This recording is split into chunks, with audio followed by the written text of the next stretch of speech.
I remember the exact moment I realized my marriage was a lie. It wasn't some dramatic event like catching Barbara in bed with another man, even though that eventually happened in its own way. No, it was far more ordinary. A run-of-the-mill phone call from a hospital bed, my leg in traction, tubes in my lungs, and a dull, throbbing pain that reminded me with every breath that I was inches away from my own mortality. Hey, honey, doctors say I'm stable now, but I'll be out for a while. Don't worry about getting here today, but maybe tomorrow. Bring Gage if you can. It's not a pretty sight, but I'd like to see you both. My voice shook more from the meds than fear, but there was a real edge of desperation in it. I'd spent 3 days in the hospital after a support beam fell on me at work. My leg was crushed, 2 ribs broken, and a punctured lung that nearly ended me. I was disoriented, drugged up, and clinging to any tether of normalcy. Barbara's reply, "Gas is pricey. You're not worth the drive right now. Die fast or heal quick. I'm sick of the in-between." She actually said that, word for word. The stark cruelty took a full second to register. I thought she was joking, but then I heard laughter in the background, an airy giggle that sounded nothing like the woman I married. Her phone must have been on speaker because out of nowhere, Gage's voice chimed in loud and flat, "We don't miss you." Then the call ended. I stared at the phone, heart pounding, as if I'd run a marathon on one lung. That was the first sign something was deeply wrong. Sure, maybe Barbara was stressed, but that was more than stress. It was pure malice. My stepson, who once seemed to idolize me, it was also an unrecognizable cruelty from him. Then, just as quickly as they'd appeared, they were gone, leaving me alone in a hospital bed to wonder how the people I loved most could say something so vile. By the time I got a hold of her again, almost 4 days later, she seemed to have settled on a new story. "Look, don't hold a grudge," she said airily, as if my injuries were trivial. "You've been out of commission for almost a week. Gage has had school stuff, the dishwasher is leaking, and, practically speaking, gas is $5 a gallon." She laughed. "Takes almost an hour to get to your hospital. We're busy here." Busy? Right. Considering she never showed up, I had plenty of time to stew on that word. Busy. It was easier for her to watch reality shows, meet up with friends, and keep up her social calendar than check on her husband who nearly passed. Days turned into weeks. I had multiple surgeries on my leg. I dreaded each one, not for the pain, but because each time I came out of anesthesia, I hoped I'd see Barbara by my side. Maybe this time she'd come to her senses, but she never did. When I finally got in touch with my sister Bernice, she said, "Everett, you need to face the facts." I drove by the house this morning and saw a black SUV parked in front. Barbara wasn't at work. Gage was still at school. "You think she's there alone?" My heart sank. "Also," Bernice went on, "I checked the joint account like you asked. A few $1,000s, it's just gone. Actually, a lot more than a few thousand." She hesitated. "More like 6 grand, transferred out in the last 2 weeks, plus a charge at a jewelry store." That was the first I'd heard about Silvio, though I only knew him by sightings, rumors, the possibility of some friend giving Barbara attention. I was so foggy from medication and battered from the aftermath of the accident that it took a while for it to sink in. My wife was probably cheating. She was also determined to drain our finances. And if her phone calls were any indication, she'd hoped I would die in that hospital so she could collect some insurance money without going through a painful divorce. But I survived. And that survival gave me time to think. A nurse named Tessa was the one bright spot in that dismal setting. She fed me extra pudding cups and sometimes sat during breaks, letting me unload the swirling anger in my mind. I never told her the full extent of the story, but she gently said, "You seem like you're planning something. If that's the case, do it safely. Don't risk your health. Give yourself time to recover." I nodded, not fully trusting my ability to hide how vengeful I felt. 2 months in the hospital is an eternity. Physical therapy turned my muscles to fire, but it also gave me a sense of purpose. Each day I got a little stronger, a little more mobile. I told the doctors I was signing out against medical advice. They argued I won. My sister picked me up, practically stuffing me into the back seat so my leg could remain extended. We left the hospital behind, all my bitterness and heartbreak packed into that car like extra baggage. "Where to?" Bernice asked. I gave her an address to a mid-range extended stay hotel across town. She stared. "You sure you don't want to go home?" "I am sure," I said. "Home isn't home anymore." She didn't press. When we got to the hotel, she helped me check in, carried my bag, fussed like a mother hen. I finally told her in a low voice, "Can you sneak into the house at some point? Get my laptop, a few clothes, personal documents. Wait until Barbara's at work or something." Bernice's eyes flashed with protective anger. "Absolutely." I was still in serious pain, hobbling with the walker, but the anger churning inside me gave me a strange energy. I started making phone calls, froze our joint credit cards, set up a new bank account in my name only. I couldn't yank out everything. I wanted to do this legally or at least somewhat, but I immediately moved half the funds from our checking into my private account, the half I was entitled to. The next step was to hire a lawyer. That took a few days, but I found a guy named Reggie, recommended by a friend. He specialized in divorces with complicated finances. He came to my hotel room. After I filled him in, he let out a long, slow whistle. "She told you to die?" he asked, raising an eyebrow. "She's with this Silvio guy?" "That's the gist," I said. He nodded grimly. "I've seen some rough stuff, but that's a new one. Let's figure out your angles. House is in both your names, correct?" I explained that I bought it before we got married, but Barbara insisted on refinancing to include herself. So yes, jointly funded now. Reggie took notes. Then I added, "I want to empty it out while she's gone. She's planning a Nashville getaway soon, if I heard correctly." Reggie looked at me cautiously. "You realize that's going to escalate things in a serious way. Are you prepared?" "I've thought about it," I said, though I'd done nothing but think about it for weeks. Prepared or not, it's what I want to do. I'm not leaving behind anything I bought. If the house is half mine and the possessions are half mine, I'm taking my half. I don't care if she comes home to an empty living room," he shrugged. "As long as everything you remove is either yours or considered part of an equitable division, we can do it by the book." That was exactly what I planned to do. Barbara's trip to Nashville was something I heard about from Gage's social media. He posted a selfie wearing some overpriced outfit captioned, "Going to Nashville for the weekend with Mom. Can't wait, the nerve." She hadn't come to see me in the hospital, but she sure could blow hundreds on a weekend away. This was the perfect chance to make my move. Bernice confirmed that Barbara and Gage would leave Friday morning, returning Sunday night. That gave me Saturday to handle everything. I made a booking with local movers and explained which items were to be taken. This included every single thing I'd personally purchased. The living room set, the dining table, my major electronics, my entire workshop tools, and even the dog, Curtis, who was legally microchipped under my name. Then half of the shared possessions, carefully documented with Reggie's help, so I didn't open myself up to theft allegations. Her vanity, craft supplies, and purely personal possessions were staying. The same for Gage's personal stuff, aside from the gaming console I'd bought him last Christmas. Saturday morning arrived. Bernice picked me up at the hotel at noon. I was using crutches at that point. We parked around the corner so no neighbors would see me and tip off Barbara. The moving truck arrived right on schedule. I limped inside, my heart pounding from the sense of intrusion, even though it was my own house. Or half mine, anyway. Walking through that front door was surreal. Down the hallway, everything looked neater than I remembered. Tidied, almost staged. I guess she wanted to impress Silvio or her other friends. Curtis, my golden retriever, rushed at me with an explosion of barks and wagging tail. If there was one speck of happiness in that entire ordeal, it was that dog leaping onto me, ignoring my crutches, desperate to shower me in dog kisses. He whined and spun in circles like he couldn't believe I was real. I gave him a hug, burying my face into his fur, inhaling that distinct dog smell. As messed up as everything was, at least Curtis missed me. The movers wasted no time. They started hauling the sofa, the coffee table, my desk, chairs, anything I'd flagged on the inventory list Reggie had helped me compile. I hopped from room to room, pointing out what needed to go and what stayed. My chest tightened when I passed by the bedroom. The bed I'd slept in with Barbara for 8 years was ours together, so that had to be split. We'd purchased it using a joint account equally. Fine. I took the frame. She could keep the mattress. Seemed petty, but I wasn't leaving behind anything I didn't have to. Let her figure out a new setup. Midway through, I peeked into Gage's room. I was half tempted to leave everything out of sentimental value. He was still a kid, even if he'd turned toxic.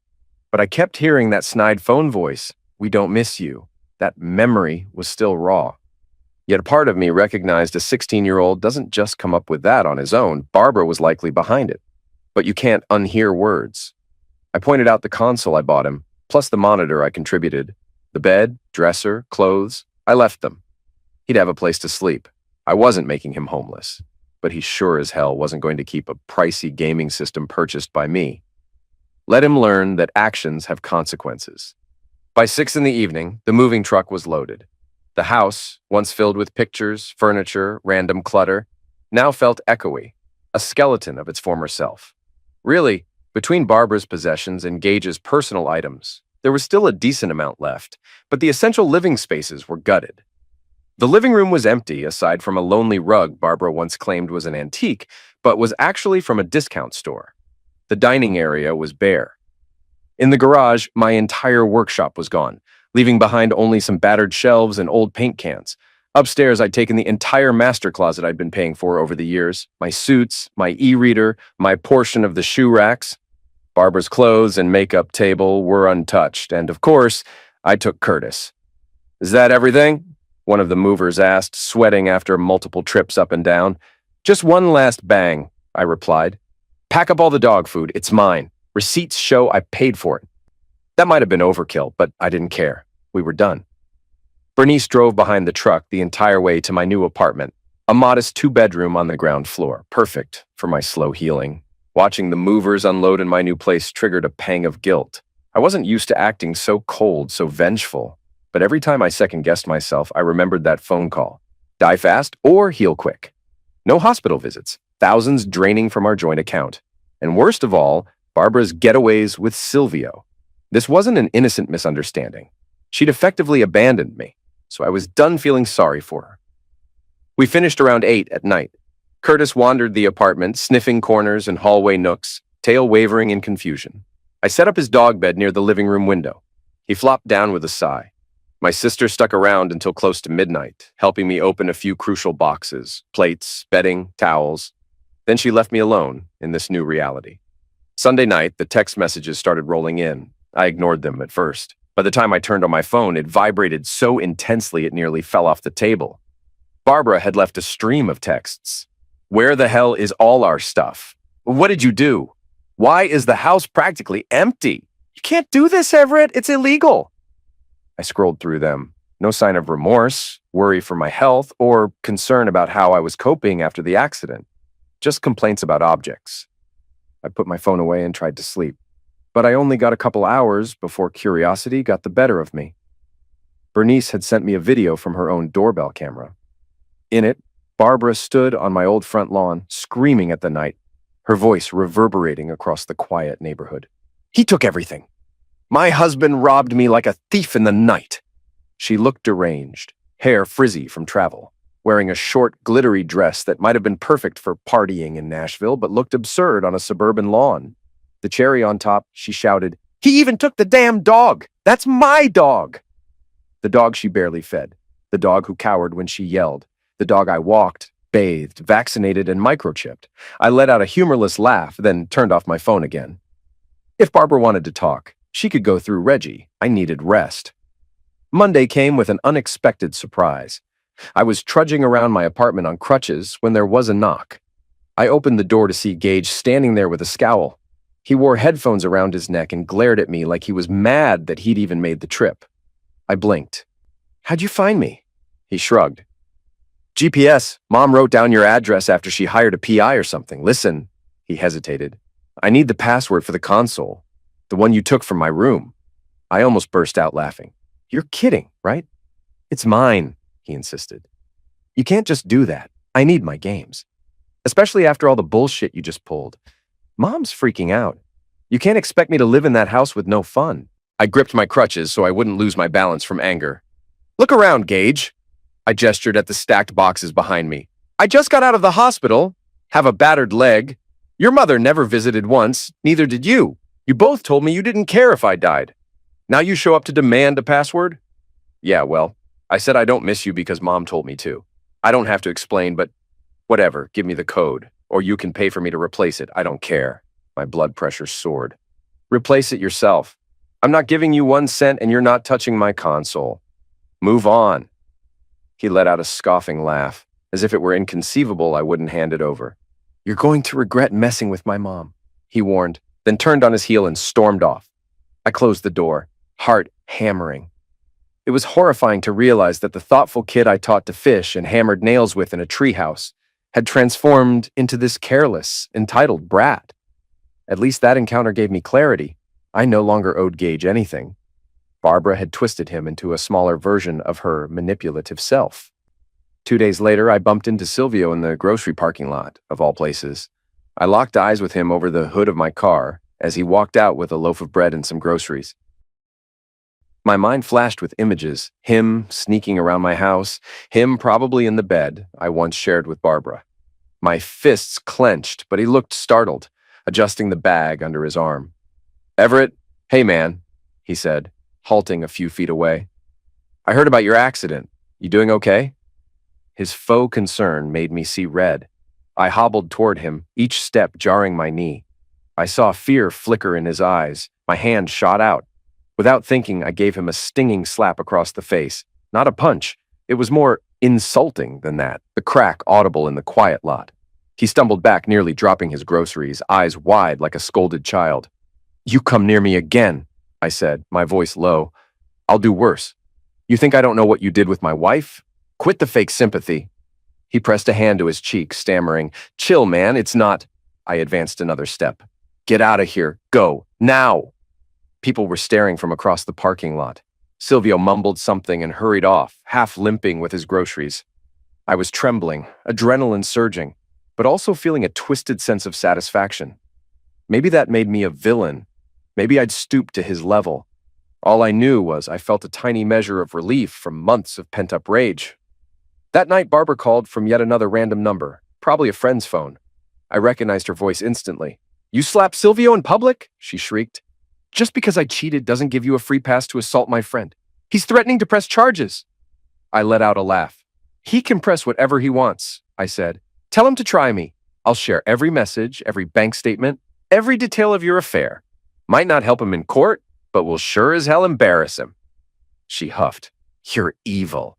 You think you're so high and mighty. I've never seen this side of you." "That's because I'm done letting you walk all over me, Barbara." She paused, then snapped, "You're going to be sorry for this." She hung up. A week later, I heard from Reggie that Barbara had refused to sign the initial divorce papers unless I paid her a lump sum for emotional distress. We called an emergency meeting. In Reggie's office, I sat on a small couch while Barbara faced me from across a coffee table. She wore a fancy blouse I'd never seen, which only made me think of the money she'd siphoned out of our account. She stared daggers, arms folded rigidly. Reggie did most of the talking. "Barbara, we have evidence of your extramarital affair, along with text and phone call logs that show you neglected Everett during a significant medical crisis. If this matter goes in front of a judge, you risk losing more than you gain." Barbara's lips tightened into a sneer. "He took our furniture," she said. "He's living large in whatever hole in the wall he found, leaving me with an empty house. He slapped Silvio. Look at him, he's violent. He shoved me last year too." She was lying, picking random accusations to paint me as the aggressor. "Got any proof?" Reggie asked, eyes narrowing. "'Cause I've got reams of phone calls and bank statements. Also an entire hospital staff who'd testify you never visited once. Don't forget your recorded phone call to him. Die fast or heal quick." "That's your voice, correct?" She flushed, looking at me with pure hatred. "We'll see about that. I have a teenage son. I deserve spousal support, child support." "Child support for a kid that isn't mine?" I said calmly, though my heart hammered. "You never even let me adopt him legally, remember?" She glowered. Reggie gently reminded her that Gage's biological father had partial financial responsibility, not me. That was the entire reason I hadn't been able to adopt him in the first place. So if Barbara wanted child support, she needed to chase down Gage's real dad. That left her stumped. Several hours of back-and-forth arguments ended with Reggie sliding over revised divorce papers. She glared at them, chest heaving, then scribbled her name. We were set for a final hearing in about a month, but that signature was a huge step. Leaving Reggie's office, I grinned. That was a petty, ugly grin, but I didn't care. Barbara was forced to deal with the realities she'd tried to avoid. On my way out, she hissed, "You'll pay for that stunt in the parking lot. Silvio won't let it go. He's humiliated." I shrugged. "He humiliated himself sneaking into my bed with you." Sure enough, the next weekend, I received an envelope from some local attorney claiming Silvio had grounds for a suit. Reggie said it was hot air. Still, it added tension, and I spent a few sleepless nights waiting for a legal bomb to drop. But then it all fizzled. Maybe Silvio realized the public embarrassment wasn't worth a single slap. 2 weeks passed, my routine settled, daily physical therapy, half days at a desk job I'd been reassigned to while I recovered, and evenings sorting boxes in my new apartment. Over that time, I regained enough strength to ditch the crutches. At moments, a wave of guilt would strike, remembering the younger me, who had promised to love Barbara in sickness and in health. Then I'd recall how she twisted those vows, praying for me to just die fast. She must have found cunning ways to fund her lifestyle because I saw her social media posts, fancy lunches, mini shopping sprees. She'd gleaned some money from the joint account before I froze it. Maybe she tried to open new lines of credit. Who knows? What I did know was that she was heading to Nashville again, yet another weekend trip. Bernice texted me the plan. Barbara's leaving with Gage on Friday morning for a cheating party, as I privately thought of it, though who knows her real motivation. That signaled a chance to finalize the last wave of possessions. She still had a few items that were half mine. Some old portraits we'd commissioned, some expensive hardware in my old workshop that had been tucked away, plus a couple of electronics. I arranged to meet a small moving crew on Saturday. Saturday morning, I parked out front of my old home. The perfect suburban lawn that I used to mow every Sunday was uncut and scraggly. Barbara had posted some friend's car in the driveway, so maybe Silvio was back, or it was someone else altogether. But that morning, no one seemed to be inside. I had a key, so I let myself in. My stomach knotted as I walked straight to the garage. I carefully removed exactly what was mine. Tucked behind a workbench was a brand new leaf blower I'd bought for that fall. I took it, no regrets. She'd left me no choice. I was packing the last extension cord into the back of the truck when I heard a car door slam. I turned and spotted Barbara storming up the driveway, shoulder bag flung around her. She wore a short skirt and had giant sunglasses perched on her head. Fear and fury slammed into me. I thought she wasn't coming back till Sunday.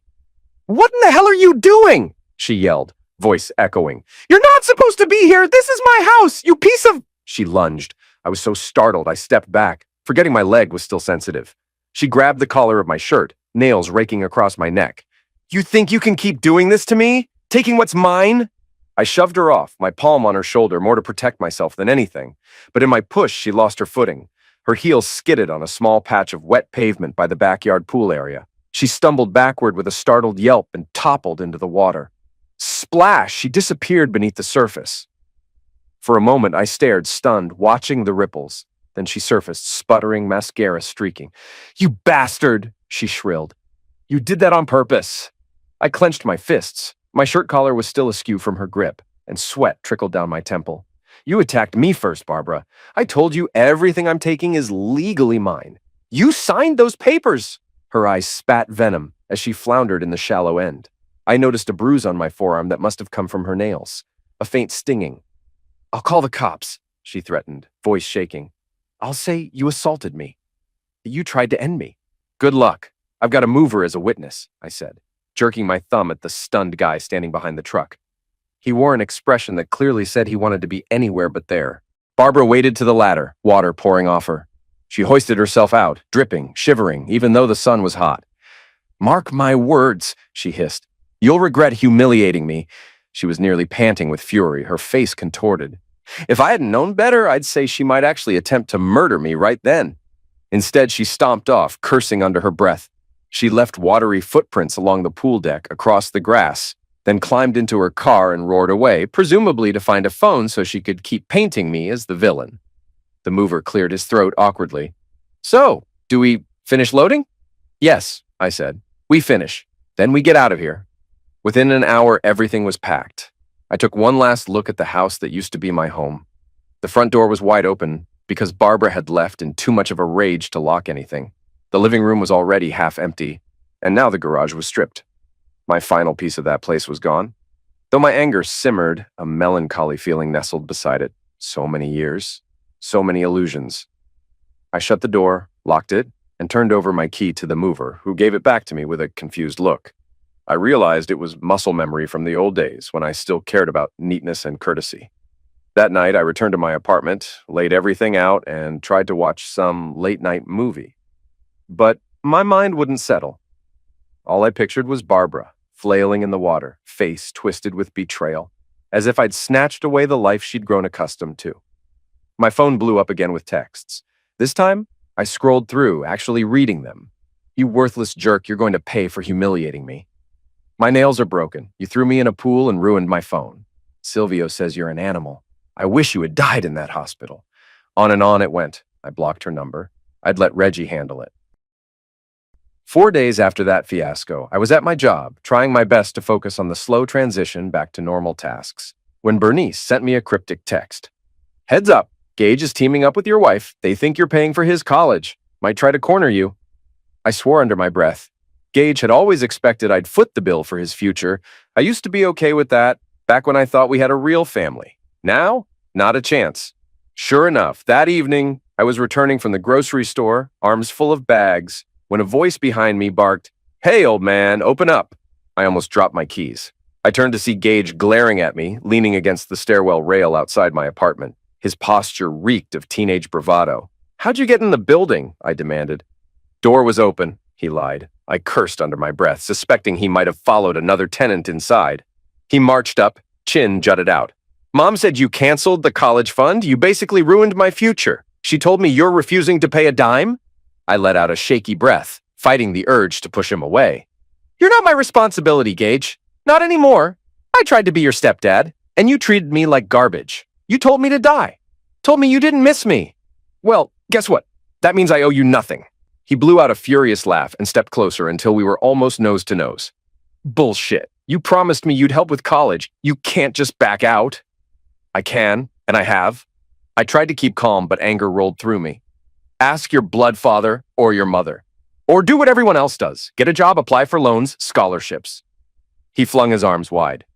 "You listening to yourself, old man? Do you know who you're messing with?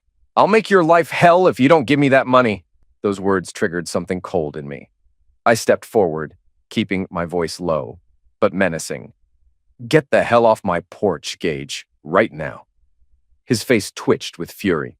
"You think I'm scared of you? You already robbed us blind. You made Mom look like a fool. You can't just toss me aside. I said leave." He lunged past me, trying to get into my apartment. I grabbed his shoulder, spun him around, and used my newly stronger leg to shove him back. He stumbled into the hallway wall, cursing. "You know what? You'll regret this," he thundered. Then, in a move so fast I barely saw it, he stooped, grabbed a loose brick from a maintenance cart in the corridor.